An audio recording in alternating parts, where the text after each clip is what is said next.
So let me ask you, have you ever seen an inmate have a relationship with a CO? Yes, I have. There was one time where this CO, she was actually the daughter of a high-ranking official, and she was having relations with an inmate. She was bringing him stuff. She was caught. When officers get caught having a relationship, this is what's so interesting about it, because naturally, just like law enforcement right now, institutions do not want any bad publicity. Right. Okay, so they want to keep everything hush hush. They want to keep everything hush hush. So they will threaten you with firing you or putting you in jail, or putting a warrant out for your arrest. But really what they want you to do is they want you to quit. Yeah. So you handle the problem and you fix it, and they don't have to deal with any of it.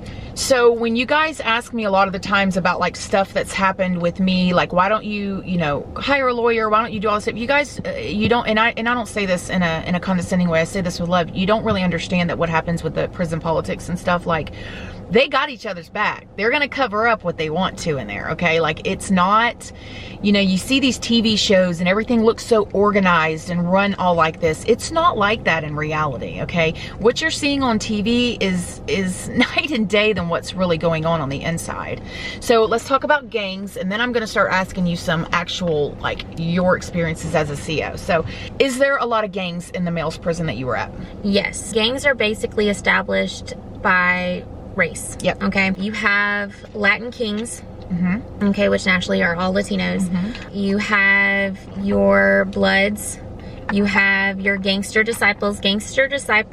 You'll have your gangster disciples that are just strictly black people, and then you have some gangster disciples that are black and white people in the gang. And then you'll have your white supremacy groups, your like Unforgiven. So there's a lot of different mixtures of gangs. Even a gang actually called for Outcast, I think it's called the OK gang. Oh, it's OK, and it's for homosexuals. Okay. So they stick together. So they stick together, but it's interesting because gangs play a very, very, very important role in institutions, because gangs really run the institution. Yeah. I tell y'all that all the time. The inmates run the prisons. They really do, because if the gangs are fighting, then nobody's happy. Yeah. You have everybody that's always on their toes because they're always ready for something to go off. Even as officers, we have to pay attention to stuff like that. So, if you have your Latin Kings that did something to white supremacists and Unforgiven, and now there's beef there, and now you have all these Latin Kings throughout the entire compound mixed in with all these white supremacists, anything could happen. Yeah. And so you always have to be ready just in case. Have you ever seen a riot break out? I've never really seen a riot break out, no. I've never really had a bunch of inmates come together like on a rec yard and start fighting. If there was ever a fight, it would mainly be around 11 or 12 sometimes. What do y'all do to break that up? Do y'all gas? Do y'all spray? We gas, naturally. If it happens outside, we have towers. There are 2 towers at the institution I worked at. And if it happened on the rec yard and they don't stop fighting, the tower is authorized to fire a warning shot, which I've never seen it get past a warning shot, thank God, because that would have been awful. And it's also something that I want everyone to understand, that when I talk about the towers, they're not just putting like special black officers in these towers. They're putting people like me in these towers to be able to take a life. I mean, that's something you have to be prepared for. It's not something that, you have to do special training or anything like that. It's someone who as young as 20 years old who has to be ready to take a life at any moment, okay? Whether it's for escaping or hurting somebody else, you have to be ready. Ooh, we could go on all day asking her these questions. If y'all have any questions, leave them down in the comment section down below, because I've got a feeling that I'm going to be trying to steal her again to do a part 2, because she is just giving it to us. Okay, so let's talk about some of the problems in the corruption, or even, the problems that you faced and that you feel like there is on your side of things as a correctional officer. Okay, the biggest problem that every institution, at least in the state of Florida, is having, I can't speak for other states, is the administration. Okay, now I want you to understand that okay, you start off as an officer, okay, and then you go to sergeant, then lieutenant, then captain, then major, colonel, okay, assistant warden, and then warden, okay? So when you go through all the steps, and you go through them throughout, you know, years, not just, you know, you went from officer to warden in 5 years, you know, you've built up, you've worked each rank for a good amount of time. When you become the warden, it helps when we get a warden like that because they understand our side of things. Right. But this is what happens. You can get a classification, someone who works in classification, which is really just you stay in this office and you meet one-on-one with the inmates that are assigned to you. You classify them to them. You classify them. So, but you never have to step foot on the compound. You never have to run a dorm. You never have to do anything but sit in that office from 7 to 3 and have one inmate at a time come see you. That's it. And then you leave.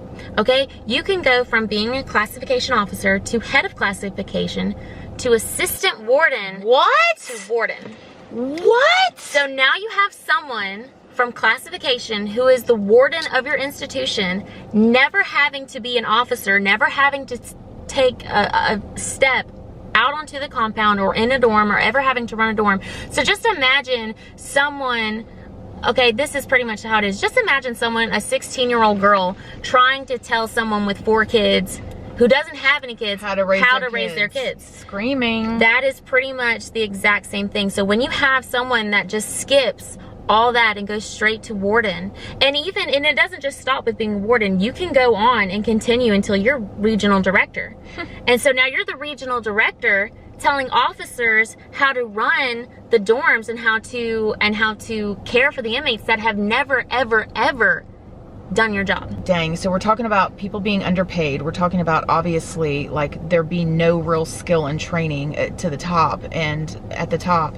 So as far as like correctional officers, the way they're treating inmates, first of all, have you ever honestly seen officers set up inmates or lie on inmates to get them in trouble? Oh, definitely. Oh, all the time. Why do they do that? That just really causes more friction within the prisons. There has been some instances where whether they didn't like that inmate or they just were on their man period that day, I don't even know. Yep. And they wanted to do something about it, but you know, they had to do it off camera or when no one else could see it, or they had to set it up, or they really needed him to go to confinement. Oh, I found a shank in your locker. That stuff happens all the time. Yeah. All the time. Sometimes it is just the most why even bother, you know, why do that? You know, they're already in prison, like why set them up even more? Okay, Yeah. They're already in there. There's nothing else that you can do that's going to make this situation any better. Yeah. I have seen a lot of that, mainly with guys than with girls, because females don't like to get our hands dirty. Yeah. So that's mainly the guys that do that. Not saying I wouldn't put it past a female, but... Is there a lot of power trips going on in there with the COs? Yes. And a big problem with the power trips is they're taking people who just graduated high school, because you can start working there when you're 19. Okay, so you just graduated from high school, you've never had a job before, and now you're put in this position where you are literally over all these other men. Yeah. Okay? And a lot of these guys, you know, because they are young and because they've never had another job before, they're not used to that type of power, I guess. So they abuse it. Not to mention that because of being so understaffed, there are positions like a sergeant, lieutenant, and captain's positions that have to be filled, that they're letting officers still on probation apply to be a sergeant. So officer probation is a year from the time you take your state testing, a year from that. So they're taking officers who literally just took a state exam to become an officer, and in a year from that they can promote to be a sergeant. They don't even have to wait the full year. They will promote you while you're still on probation. So now you have officers that came in at 19 that are sergeants at 19 or 20 only have maybe a couple of months of experience, if that even counts. And now they're the sergeant. So now they're in charge of not just inmates, but officers as well. Oh. So it definitely, I mean, imagine a 20-year-old man having that kind of a power and getting that kind of mentality. Yeah. And it really can go to your head if you let it. But because of it being so understaffed, there's no, I mean, if you put in for it, you get it. They pass out sergeant stripes like the Oprah Winfrey show, like you get stripes and you get stripes and everybody's a sergeant. You know, it doesn't matter how much time you have or how much experience you have. It's just, oh, well, you look good on paper, so here you go. We're just gonna put you in charge of 1,200 people. And the problem is, this is a very dangerous environment too to be doing this. We're not talking about, you know, Dunkin' Donuts type of thing. We're talking about, you know, and I think that like everybody forgets that a lot of these inmates, you know, when they're getting hostile, they're getting pushed around, you know, if you have a sergeant that's, you know, bullying the other officers and then they have a bad attitude and the ripple effect goes down, and then these inmates turn around and get out and they're not the best people in the world. They're not super happy because they spent the last 10 years getting picked on or having to fight for their lives or, you know, whatever else. And we wonder why our recidivism rate is insane here in the United States. So tell us some of the things that you have experienced as an officer to your other officers that are not good. Well, I'm gonna talk a little bit about the female side of it. Okay. Because as a female, naturally working not just at a male prison, but most of the people you work with are men. And so the sexual harassment is insane. Really? If I was to tell you even half of the stuff that has been said to me or done to me by officers, by we're not even talking about inmates. By officers, it's honestly, and most female COs will tell you that you get it from both. It's not just, oh, it's all the male inmates. No, it's the co-workers as well. The sexual harassment is insane. The way that they talk to you, the way that they treat you. And the thing is not only are they not going to get in trouble, but they don't care. And the reason why, and people, you know, it's so funny because now, especially in this time that women are coming out and speaking up, and a lot of people are like, well, why didn't you say something earlier? Why didn't you do something earlier? Okay, let me break it down to you. When you work in an environment full of men who all have each other's backs, it's the same system as if an inmate tries to speak out against everybody that is together. They will lie on you. They will destroy your reputation. So imagine you're a single mom. You're a single mom of 3 kids, okay? And you are a female CO, and an officer talks to you in a very sexual way, okay? Now granted, there is paperwork that you can file for sexual harassment. Let's say you were to do that. Okay. Well, that person is going to be notified of what you wrote. Okay, no matter how secretive you try to do it, they're going to tell that guy what you did. That guy's going to tell everybody else, and everybody else is not going to have your back. They're going to write you up for every little thing. They're going to try to get you out. And as a single mom with 3 kids, she's got to think about, not only is the money somewhat decent, but the benefits, the health insurance, the retirement. So she's got to think of her kids. You know, they have to have health insurance. They have to have food on the table. So being quiet and not saying anything is a lot harder of a choice than what people think it is. They're like, oh, well, you just took the easy way out. No, it wasn't easy, because you had to put someone else before yourself. You put your kids, you put your reputation, your job, the fact that that is literally your livelihood on the line, and you have to go, you know what? I could say something, but it wouldn't be worth it, because nothing would ever really happen. They wouldn't get in trouble. You would somehow, some way, you would be the one that fingers got pointed at. You would end up your reputation would be ruined. No one would want to talk to you. No one would want to have your back. And when you're already working in a toxic environment, that just makes it worse. Yeah. So sometimes you just have to have a stiff upper lip, and you just got to go, you know what? It's not even worth it. It's not even worth reporting. It's not even worth dealing with, because when you put that out there, it's gonna go crazy, especially if you live in a small town, and all of that stuff is going to leak out out into your personal life. People think that, oh, what happens at work stays at work. No, it doesn't. Right. It'll leak out into the town that you live in. And it's not just going to be, oh, I only have to deal with this at work. No, now you're going to have to deal with it going to the grocery store, going to the bank.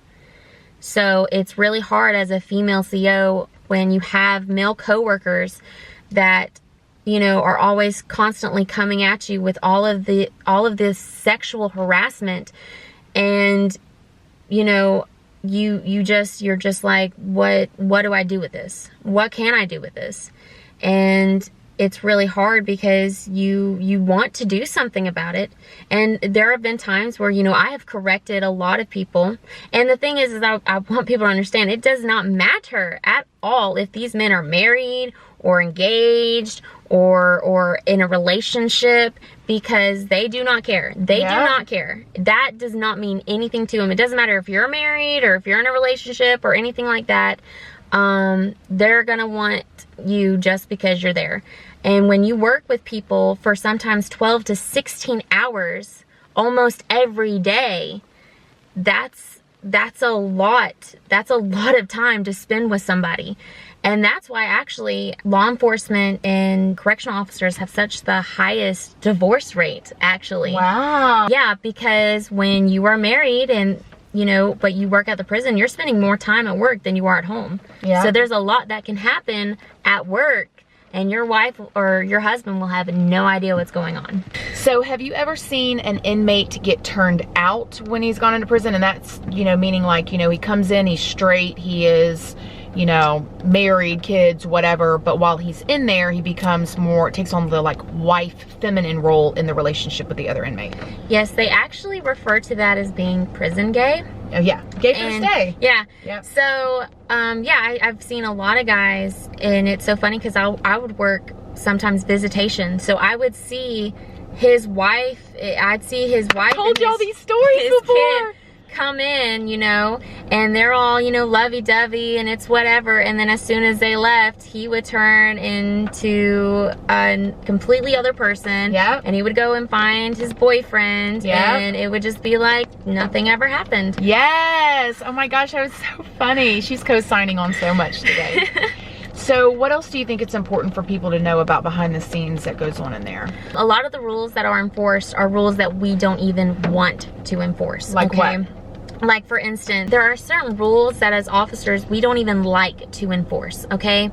You got to understand, like you were talking about earlier, the ripple effect, okay? So, for instance, the warden looks at video, and they look at video in my dorm, and they see that the inmates are listening to their radios during count, which is technically something they're not supposed to do. So the warden tells my captain comes to me and gets on my tail, and now I have to enforce a rule that I don't even care about, because they're sitting down, they're not talking, they're just listening to their music. It's no big deal. I don't care. They're not killing each other. They're not trying to leave.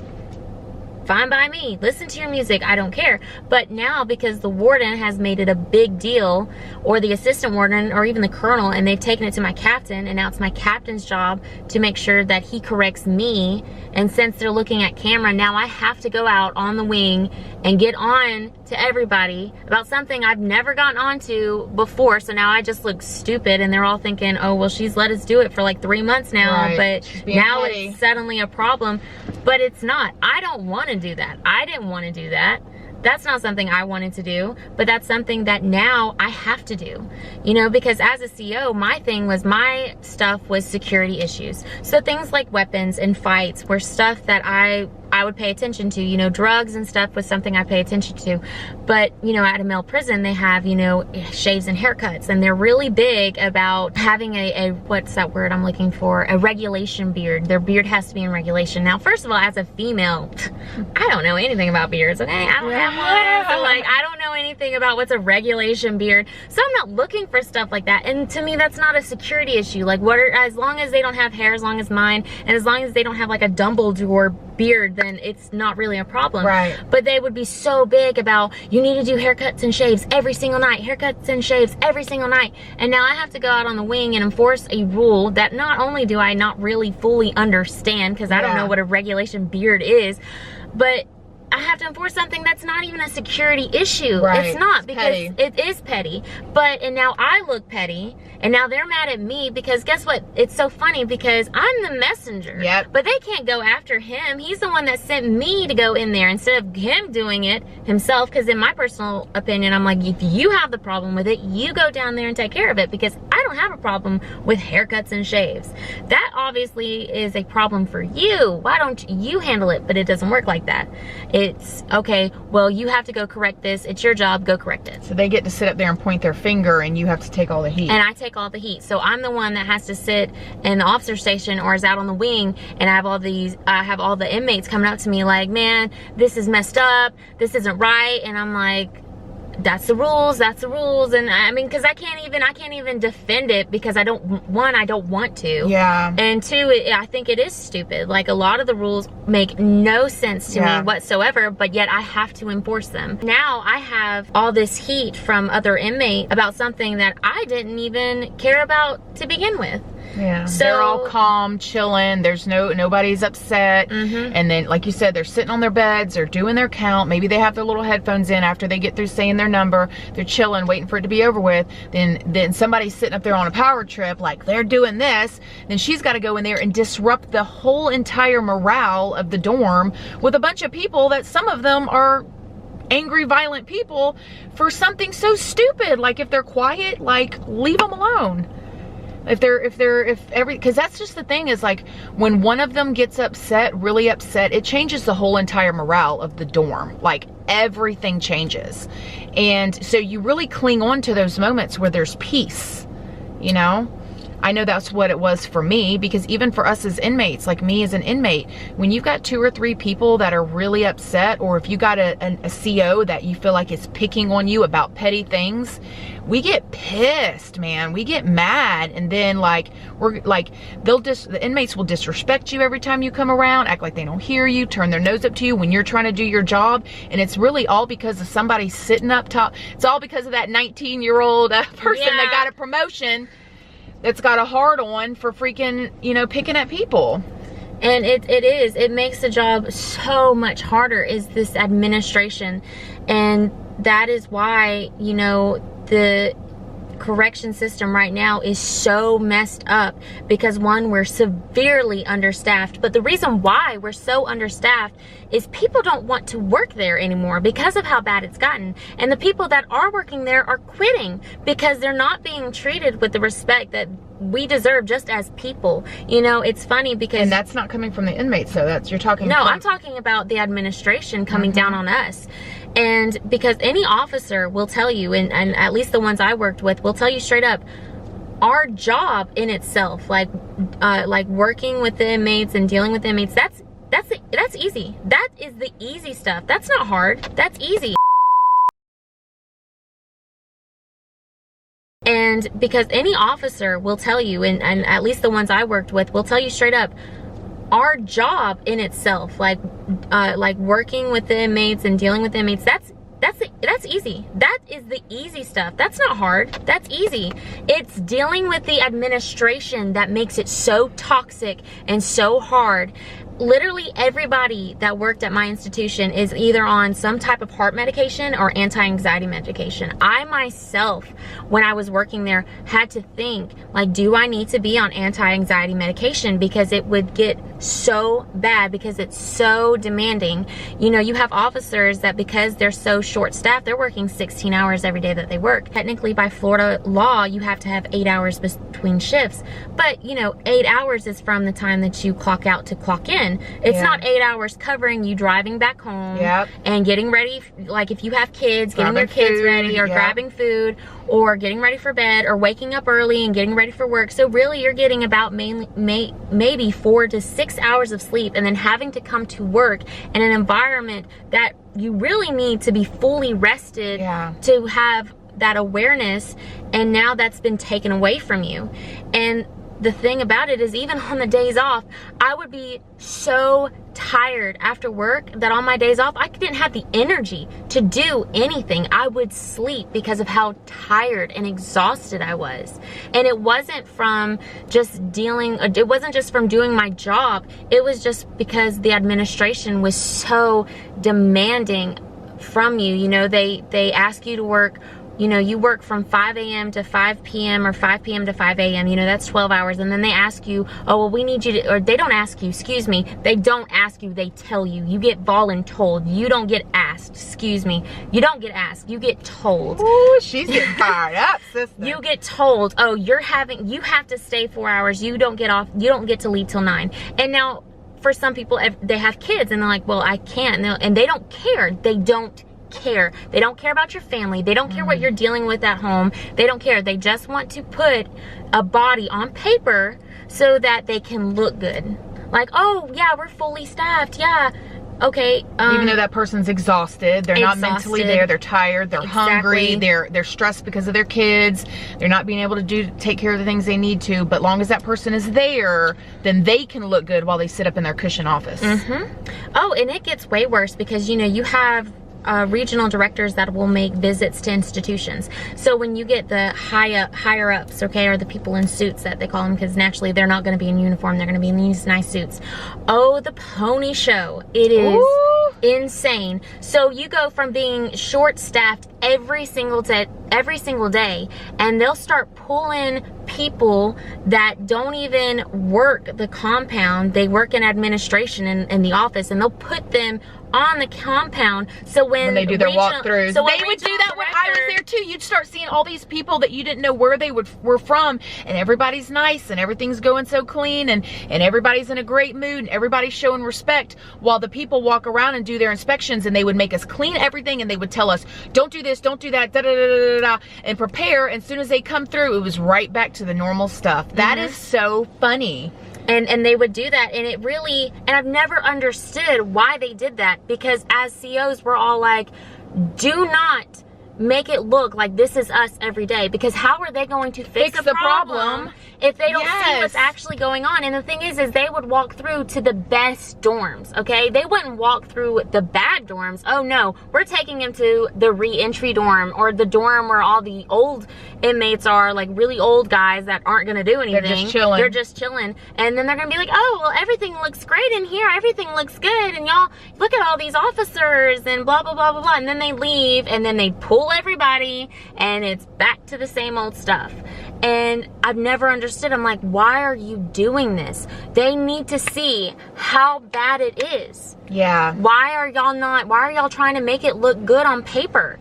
I've never understood that. But then, you know, I do understand that, because somewhere someone is getting paid to bonuses, make it look all good. kind of stuff, I'm sure. Wow. That's crazy. Do you have anything else you want to say in this video? I'll probably wait for part 2, because I feel like there's gonna be a part 2. You guys, how did y'all like this? I know y'all are literally dying right now, because I am. I could sit here and talk to her forever, but we are losing daylight, and me and her are about to go in here and grab some super delicious food. So thank you for joining us. Please leave all of your questions, your juicy questions, you know we keep it real over here, down in the comment section. And do not forget to like this video. It's a free way that you can help your girl out. And until next time, I love you guys so very much, and I'll see you in the next video. Bye.